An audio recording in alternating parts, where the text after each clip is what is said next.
Hi, I've had a few people ask me how to file a protest for your property taxes. And I currently live in Montgomery County, but the form, which is form 50-132, is a statewide form. And so I'm going to go over how to fill out that form and where to find the information on Montgomery County Tax Appraisal District. But this should be usable for every county. So if you're in Harris or Polk or San Jacinto County, this should help you. So this here is the Montgomery County Appraisal District website. And that website is mcad-tx.org. You can also Google Montgomery County Appraisal District. I put Texas in there so that you make sure you're getting the one in Texas. So if you're wanting to print the form, which the form should have came with your appraisal notice, but if it didn't, you click here on forms. And then you're gonna go down to ABR protest here, and then notice of protest is what you're doing, the 50-132 notice of protest. So that would be the form that we're gonna go over. So again, this is the property owner's notice of protest form, the form 50-132, which is labeled over here in the top right. So the first thing you're gonna put in your appraisal district name. So Montgomery County, so for Montgomery County, it would be Montgomery Central Appraisal District. This is going to be the tax year, so you would be putting in 2025 because that's the year that the values have come out for. This appraisal district account number, it says if known, so you don't have to put that in there, but I can show you how to find that. So here we are again on the Montgomery County Appraisal District website. You're going to go down here to this big button that says property search. This is going to come up and it says search by account number, address, or owner name. So you can search for your property by your name, if I could spell. And then you put your name in, you put search. This is public information, so everybody's is on there. This is a lot that we own. So here, when you click on the one that is yours, this is going to come up. It's going to have your legal description, the tax office ID, the geographic ID, but the property ID is what they're talking about for the county. So this one here, our property ID for this property is 321042. So that would be the number that I'm going to put up here in this space. If you're not able to get to this information, you don't have to have that on there. But I recommend adding it because the less work they have to do on the other end, the quicker they're gonna get it done. So now we've got the account number on there. The next section is gonna talk about property owner or leasee. This is asking you to select any of these exemptions that you have. So if you were over 65, you would mark that a disabled person, military service member, military veteran, or a spouse of a military service member veteran. Those people have other exemptions that they get. So they want to make sure that they're taking those into account with your protest as well.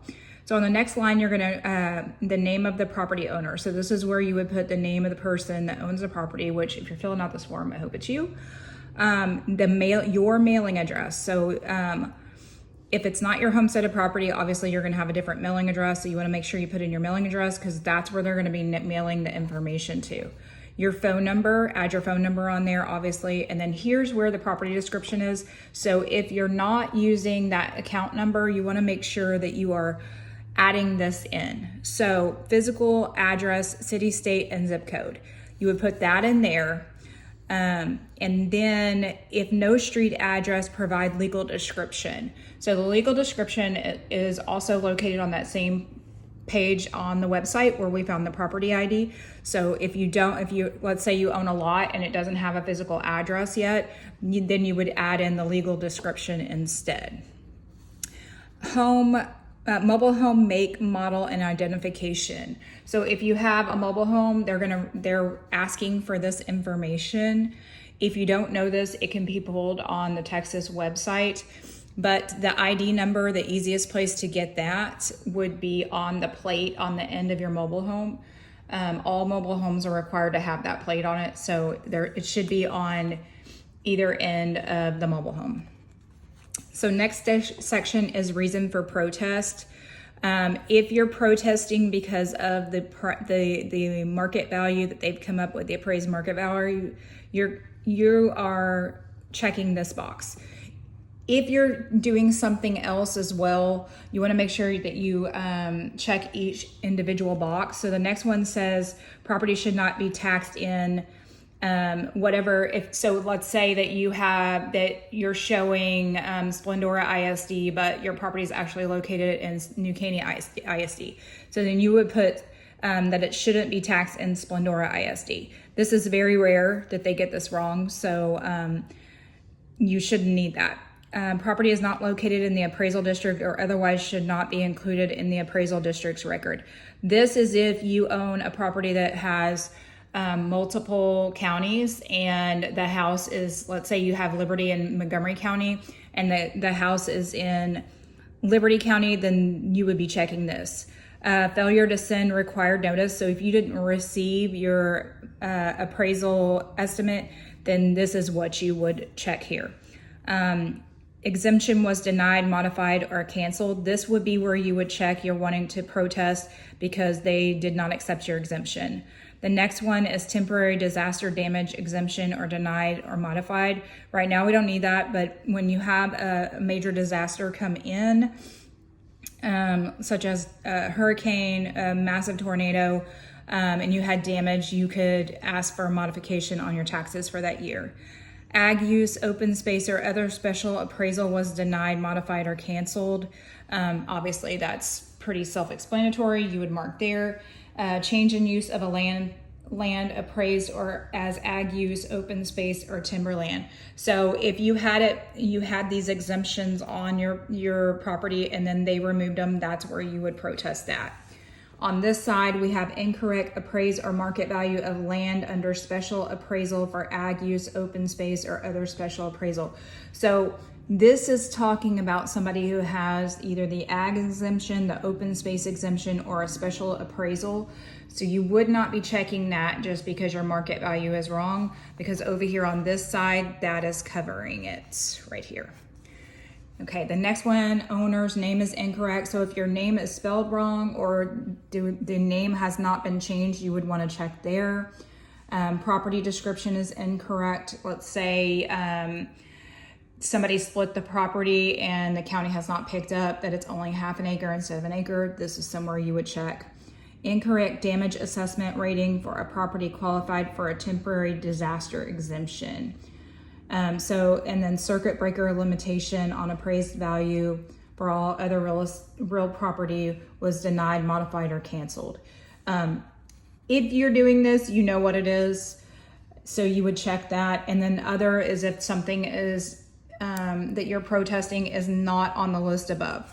The next section is where you put your opinion in of what your property's value is. You don't have to put that in. It is optional. This next box is really important. This is where you're putting in all the information of why you don't think your property is worth what they have it valued at. So this is the most important spot. What you're wanting to add in here is any obsolescence of the property, such as there's a railroad track really close by, you have a cell phone tower close to you, you have commercial businesses down the road, the neighbor's yard is absolute trash. So you'd want to put those kind of things in there. And then also if your house has not been updated. So let's say your house was built in 1970, you've never updated the kitchen countertops, you have the original linoleum floor in the house. You want to mark all of this stuff. If the roof needs to be replaced, if there's foundation issues, if the AC system is older, you're wanting to put your property in the worst light when you're walking into the appraisal district. Also, if you're in a floodplain, attach a flood map. What other things? If you have a big drainage ditch next door to you, If you back up to a school and you have huge lights coming in the back of your property, that's obviously going to affect your market value on your property. So you want to be sharing that with them. Like, hey, you may think I could get this much for this house, but I can't because this is behind. Okay, so back to the form. We filled in all the obsolescence and issues with the house in this square down here, or rectangle down here. You're going to flip the page over. The first question there is, do you request an informal conference with the appraisal office before the protest hearing? And that's yes or no. So you just make a decision on if you want to talk to them before you go into your protest hearing. The next one is, do you request a single member ABR panel or a regular panel of at least 3 members? And that way you can make a decision on if one person's making the decision or a regular panel is. And below that it says, a property owner does not waive the right to appear in person at a protest hearing by submitting an affidavit to the ARB or by electing to appear by telephone conference call. And so the next section, it says, I intend to appear in the ARB hearing scheduled for my protest in the following manner. Check one box. You can do it in person, you can do by telephone conference, or you can do by video conference. And it says you will submit evidence with a written affidavit delivered to the ARB before the hearing begins. And then the last one is on written affidavits submitted with evidence and delivered to the ABR before the hearing begins. So those are your choices in that section. So you just choose one of those, and one really isn't better than the other. It's just your preference. So if you can't be in person, video conference is what I would recommend. ARB hearing notice procedures. So on here, you're going to check how you want them to send your hearing information. Do you want them to send you first class mail, certified mail, and agree to pay the cost? Of course. Most people check regular mail. And then on the next section there, it's talking, I want the ARB to send me a copy of its hearing procedures and request a copy of the district's hearing evidence. You can mark yes or no. I would definitely mark yes, because you want to see what evidence they're using to come up with the value on your home. And then this next one, it says, do you request an electronic reminder by text or email of the date, time, and place of your hearing? So you would mark text, email, or no. This next section doesn't pertain to most of us unless you own a property that's worth more than $57 million. You can skip section 7. And then on section 8, you are checking whether you're the property owner, property owner's agent, or other. A property owner's agent does not mean a lawyer. It could be anybody that you deem responsible to handle your protest. Then you're going to print your name, you're going to sign it, and you're going to date it. So for Montgomery County, you can mail it, and that mailing address is P.O. Box 2233, Conroe, Texas 77305. Or how I did it was I just stopped by the appraisal district and dropped it off. The Montgomery County Appraisal District is in Conroe. It's at 109 Gladstone, Conroe, Texas 77305. It's right off of the freeway. And when you walk in, you do not have to meet with somebody to drop this off. They have boxes right at their entryway where you can literally put it all in bring it all in your envelope and drop it right in that box.